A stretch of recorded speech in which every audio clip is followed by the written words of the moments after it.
Hi friends, मैं हूँ शौर्य, आपका दोस्त और इस चैनल का होस्ट। और आज मैं इस वीडियो में आपके लिए ऐसे ताबड़तोड़ फैक्ट्स लेके आया हूँ जिसे सुनकर आपके सर पे तारे ही नहीं बल्कि फैक्ट्स घूमने लगेंगे।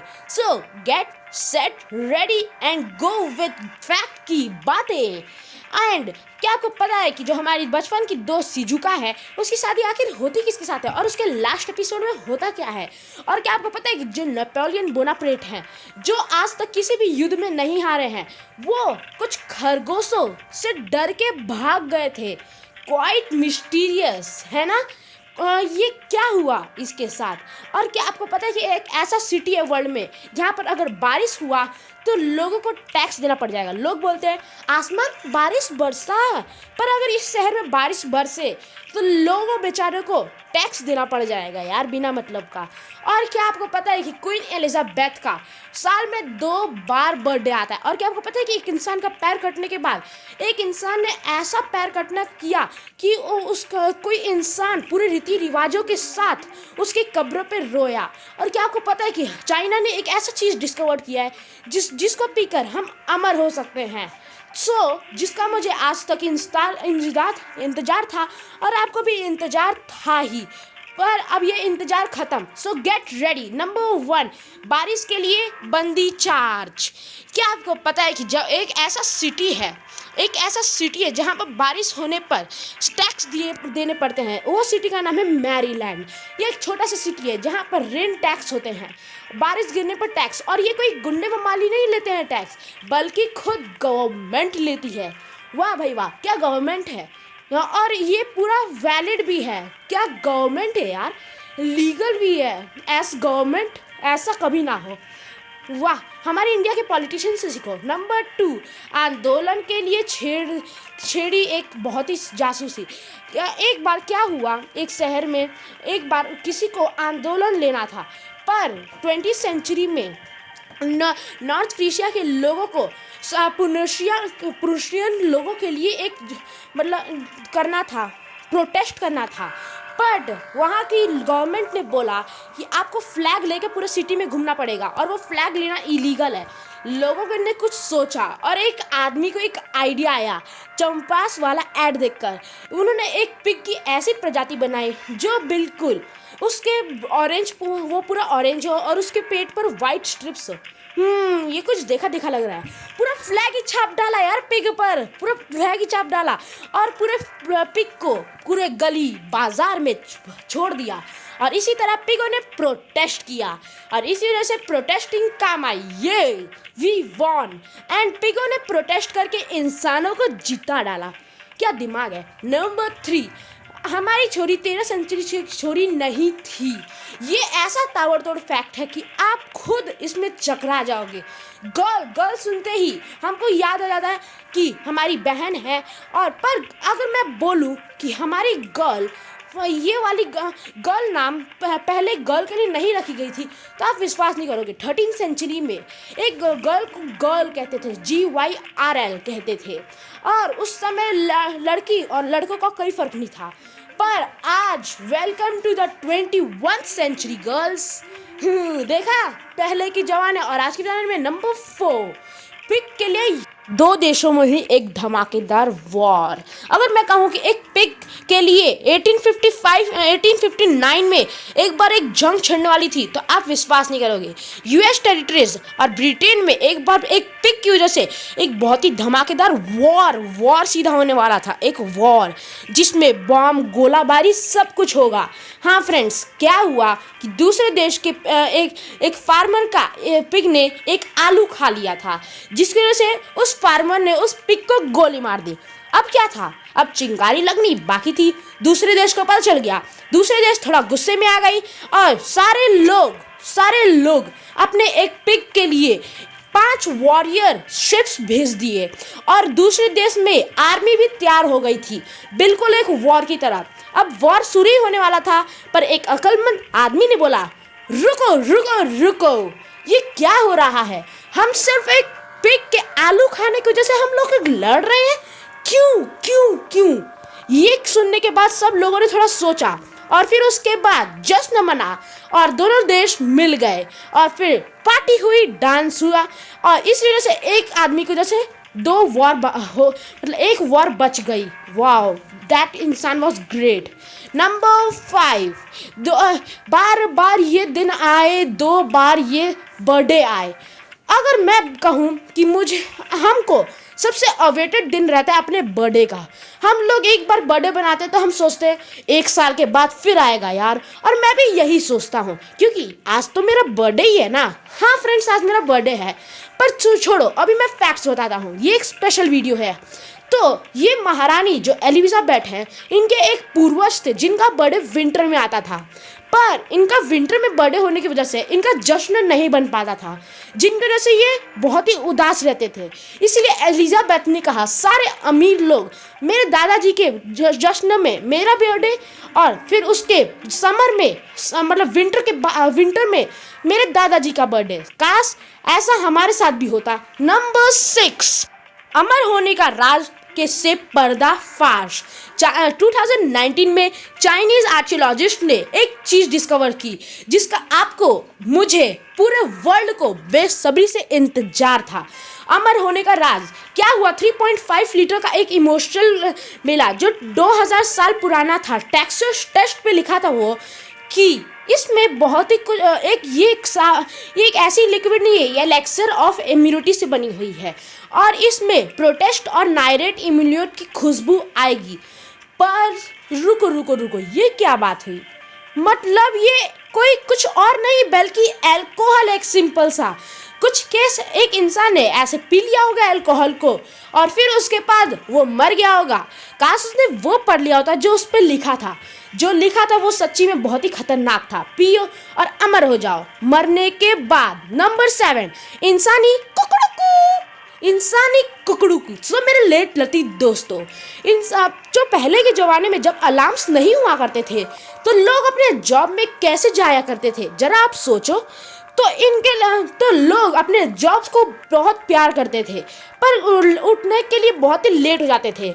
तो एक इंसान ने अपना एक बिजनेस शुरू किया उठाने का। हाँ दोस्तों, ये इंसान गवर्नमेंट से टैक्स लेती है और सुबह एकदम 5 बजे उठकर, नहीं मतलब पूरी रात उठे रहते हैं ये लोग और दिन भर सोए रहते हैं और सुबह उठते ही ये पूरा सब जगह दरवाजे पे जाके ठकठकाते हैं। समझे, ये हमारी मम्मी भी करती हैं आज के ज़माने में और ये लोग गवर्नमेंट से पैसे भी लेते हैं। वाह भाई वाह। Number 8, Napoleon Bonaparte versus bunnies.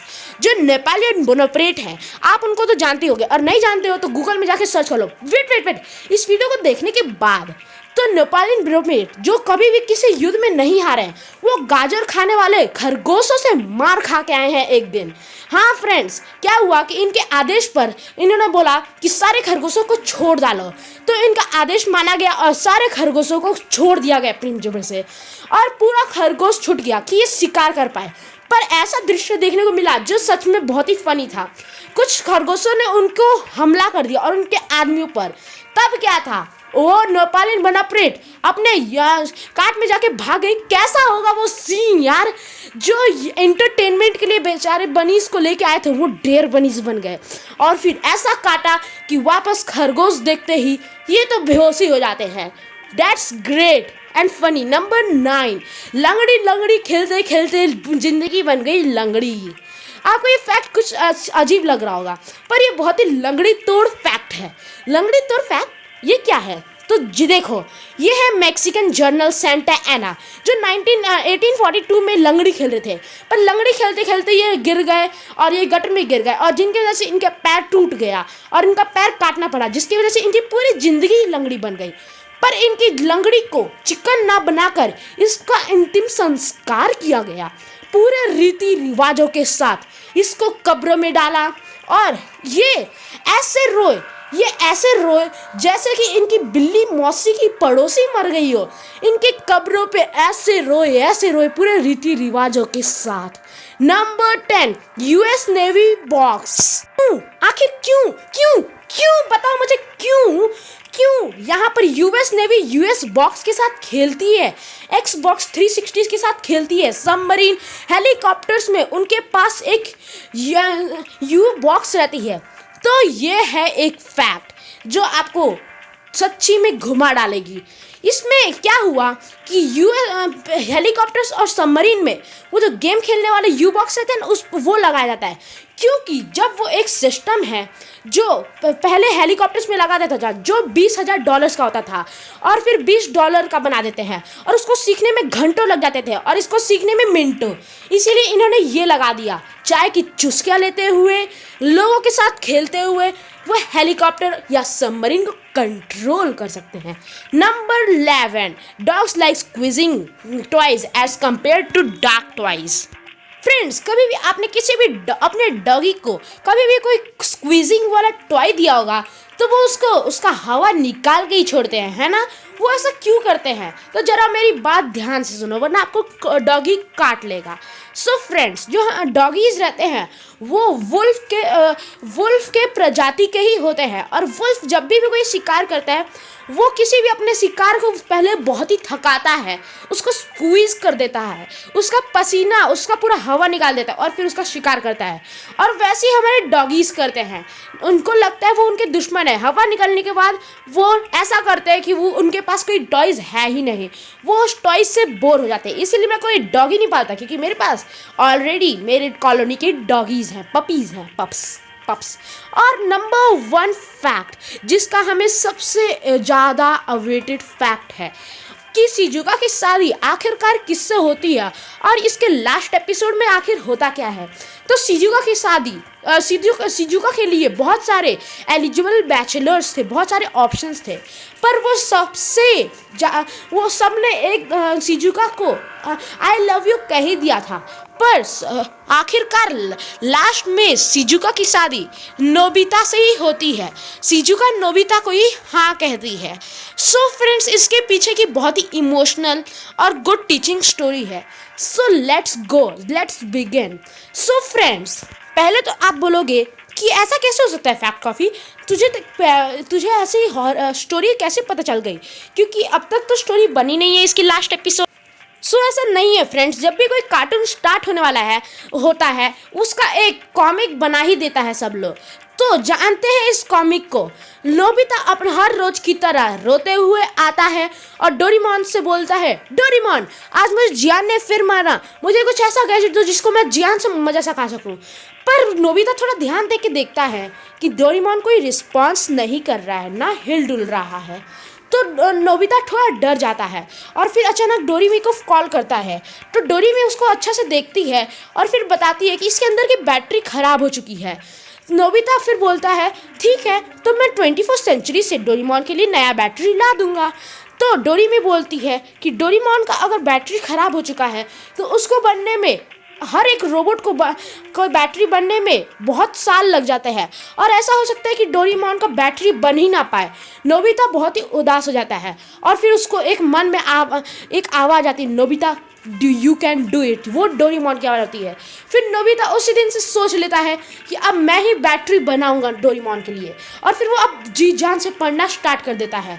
और फिर पिछले 9 साल के बाद वो एक इंजीनियरिंग में पास हो जाता है। शिजुका उससे इम्प्रेस हो जाती है, इसीलिए वो भी उससे प्यार करने लगती है और सुनियो एक बहुत ही ग्रेट जॉब ले लेता है फॉरेन कंट्री में। जियान भी एक बहुत ही अच्छा एक कलाकार बन जाता है।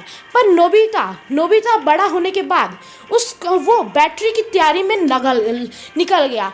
नोबिता की शादी हो जाती है शिजुका से, पर नोबिता अभी भी हार नहीं माना था। वो हमेशा हर रात को वो हमेशा बैटरी बनाने में लगा रहता था। पिछले 3 साल से उसने ना कुछ खाया ना कुछ पिया, वो हमेशा बहुत ही कम खाता था। फिर एक रात को अचानक से नोबिता के रूम से एक आवाज़ आई, yes I have done it. और तभी सब लोग उठ जाते हैं और फिर तभी डोरेमोन उठता है और चिल्लाते हुए बोलता है, नोबिता क्या तुमने अपना होमवर्क कर लिया? फिर नोबिता को वो देखता है, अरे ये क्या हुआ, इसके तो दाढ़ी निकल गए। अब 10 साल हो चुके थे, 12 साल हो चुके थे। अब नोबिता बड़ा हो चुका था। तो ये एक बहुत ही अवेटेड, बहुत ही इमोशनल कहानी है। इससे हमें बहुत कुछ सीखने को भी मिलता है। नोबिता जो हमेशा रोता रहता था, जो हमेशा डोरेमोन के बिना कुछ नहीं कर सकता था, वो उसने अपने अंदर की टैलेंट को बाहर निकाल कर डोरेमोन की बैटरी बनाई। दैट्स अमेजिंग या देखो, एक लड़का जो लूज़र था, जो कुछ नहीं कर सकता था कभी भी, उसके अंदर का टैलेंट कभी भी बाहर नहीं निकल पाता था, सिर्फ और सिर्फ डोरेमोन की वजह से। तो फिर डोरेमोन एक दिन खराब हो गया, और फिर उसके बाद नोबिता ने अपने अंदर को टैलेंट को दिखाया, और इसी की वजह से नोबिता वापस आ गए, मतलब डोरेमोन वापस आ गया। इससे हमें यही सीखने को मिलता है कि हर इंसान में एक अंदर का टैलेंट जरूर होता है, चाहे वो मैं हूँ, चाहे वो नोबिता, चाहे कोई और हो। हर एक इंसान में अंदर का टैलेंट जरूर होता है, बस उसको निकलने देना चाहिए हम लोग को, और वो कभी ना कभी तो निकलता ही है, चाहे आज निकले, चाहे कभी और, चाहे 10 साल के बाद निकले, चाहे 20 साल के बाद निकले, पर हमारे अंदर का टैलेंट जरूर कभी ना कभी निकलता ही है, जैसे नोबिता का निकला। सो फ्रेंड्स, आज का ये वीडियो अगर आपको पसंद आया तो लाइक शेयर करें, चैनल पे नए हो तो चैनल को सब्सक्राइब करके बेल के प्रेस करके, क्योंकि ऐसे में इंटरेस्टिंग वीडियोस मैं हमेशा लाता रहता हूँ। तो मिलते हैं आप के साथ एक और नए इंटरेस्टिंग वीडियो में, तब तक के लिए बाय एंड टेक केयर। जय हिंद, जय भारत।